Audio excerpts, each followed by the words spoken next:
Hello students, this is Sachikant Sir welcoming you again to the web classes. Today we are going to see the subject accounts, unit number 4, journal entries, lecture number 24 for the 11th standard English medium. So without wasting any further time, let's begin. तो आज हम देखने वाले हैं कि किस तरह से बोरोविंग्स एंड लैंडिंग्स, पैसा जब दिया जाता है किसी को लोन पे या फिर कहीं से लिया जाता है लोन पे, तो उसकी जर्नल एंट्री कैसे करते हैं और इंटरेस्ट के इफेक्ट कैसे देते हैं। तो बिना टाइम वेस्ट किए देखते हैं आज का sum. Illustration number 7। Okay, so a loan of 15,000 at 14% is borrowed from Pawan for the business. So 15,000 का लोन बोरो किया है तो cash comes in, so entry होगी cash comes in. So cash comes in, debit what comes in. So cash account debit to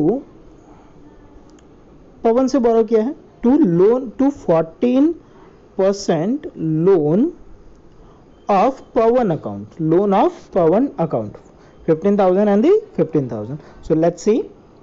So this is the amount 15,000 and the 15,000 and this is the entry cash account debit to 14% loan of Pawan account. Clear? और narration में क्या लिखोगे? Being a loan of 15,000 at 14% is borrowed from Pawan. Okay. Then a loan of 18,000 at 18% is given to Pushkar. अब पुष्कर को आपने loan दिया है, तो पुष्कर को आपने लोन दिया है तो इस केस में पुष्कर रिसीवर या गिवर, तो पुष्कर रिसीवर हुआ तो क्या लिखेंगे हम? Debit the receiver. तो loan to Pushkar account debit क्योंकि पुष्कर रिसीवर हुआ। कैश गोज आउट तो cash account credit to cash account 18,000, ठीक है, और पर्टिकुलर में आप 18% पूरा लिख सकते हो। तो ये सेकेंड एंट्री इस तरह से होगी, loan to Pushkar account debit to cash account being a loan of 18,000 at 18% given to Pushkar. Okay, इसके बाद 30 date June paid interest of 6 month on loan borrowed from Pawan. So Pawan के पास से आपने जो लोन बोरो किया है उसका आपने 6 महीने का इंटरेस्ट दिया। तो देखो पवन से हमने 15,000 की लोन ली है 14% पे, तो इसका अगर कैलकुलेशन देखें हम तो कैलकुलेशन इसका होगा समथिंग लाइक, आप भी कैलकुलेशन कर लेना, 15,000 is the amount, 14% is the rate, calculator में 14% करना इंटू 6/12। सो अगर आप इसको कैलकुलेट करोगे तो ये हो जाएगा 2 and this would be 7, 15 7 1050। So 1050 would be the amount. So 1,050 रुपये आपको इंटरेस्ट का पे करना है। तो जब आप 1050 पे करोगे इंटरेस्ट का तो एंट्री क्या होगी? देखो आप पे कर रहे हो तो कैश गोज आउट, है ना। तो एक चीज है कैश गोज आउट, मतलब कैश तो क्रेडिट होगा क्योंकि कैश गोज आउट। डेबिट क्या करोगे? इंटरेस्ट पे कर रहे हो, इंटरेस्ट पे करना दैट इज इनकम और expense. So but obviously you are paying for the borrowed loan, it's a expense and expense always debited. So expense account debit means interest account debit to cash account, amount would be 1050. Okay, so see the journal entry, loan interest account debit to cash account 1050 and 1050. Okay, then 31 अगस्त की बात करने वाले हैं हम लोग। ये interest receive हुआ है, जर्नल एंट्री में दिख गया वहां पे। वैसे from Pushkar interest on loan is received for 6 month, तो 6 महीने का कैलकुलेशन आप सेम करोगे, 18,000 into 18% divided by into 6 divided by 12।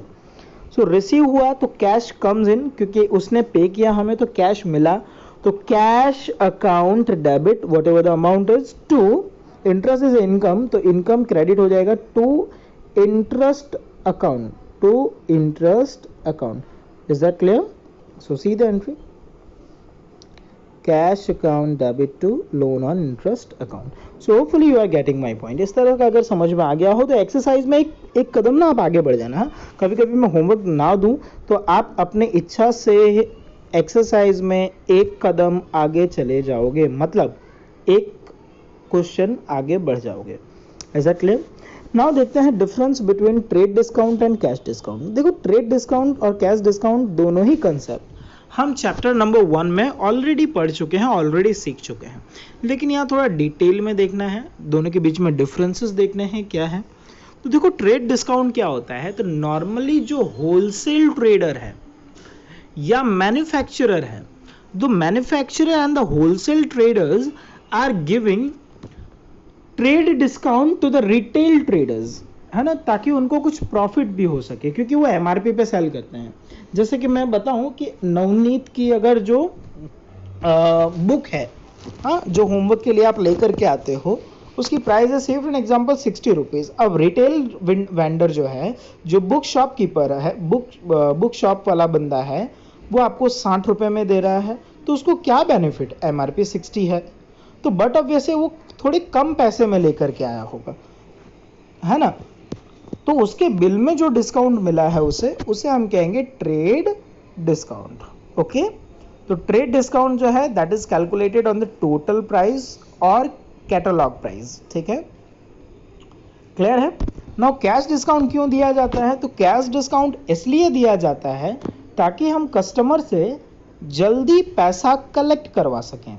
मतलब जैसे कि संकल्प से आपको मैसेज आया होगा सभी के मोबाइल पे, I am sure about it, कि अगर आप स्कूल में फीस एक साथ पे करते हो फर्स्ट क्वार्टर की, तो आपको 25% फीस में डिस्काउंट दिया जाएगा। How much, 25%।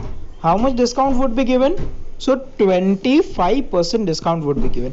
अभी क्यों दिया जा रहा है, जस्ट क्योंकि संकल्प के पास थोड़ा पैसा है, वो कलेक्शन जो स्टूडेंट से करवाना है वो कैसा हो जाए, क्विक, है ना, क्विक कलेक्शन, तुरंत पैसा मिल जाए, इसके लिए।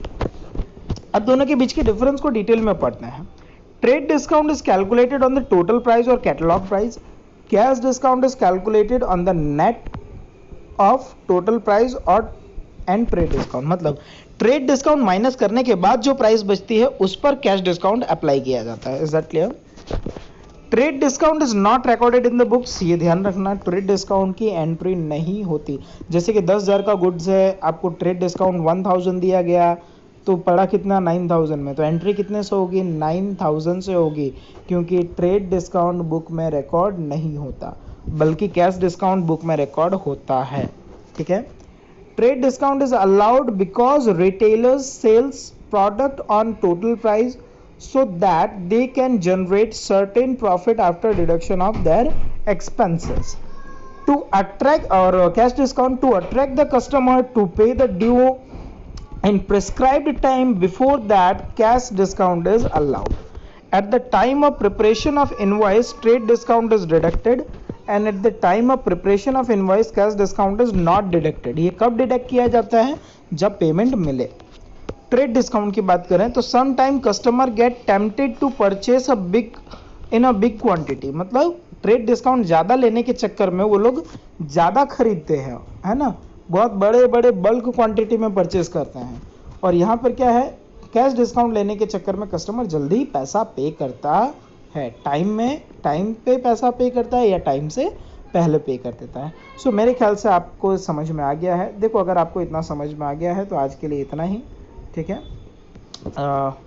एक और है, एक टॉपिक रह गया, सॉरी, अलाउंस। अलाउंस क्या होता है, तो अलाउंस वो चीज़ होती है कि जब कोई कस्टमर आपको पैसा देने आता है और ऊपर की परचूरन रकम जो है वो ना दे। जैसे कि मान लो कि आपको किसी से लेना है 1020 रुपीज़, उसने आपको 1000 दिया और बोला भाई 20 रुपये नहीं मिलेंगे।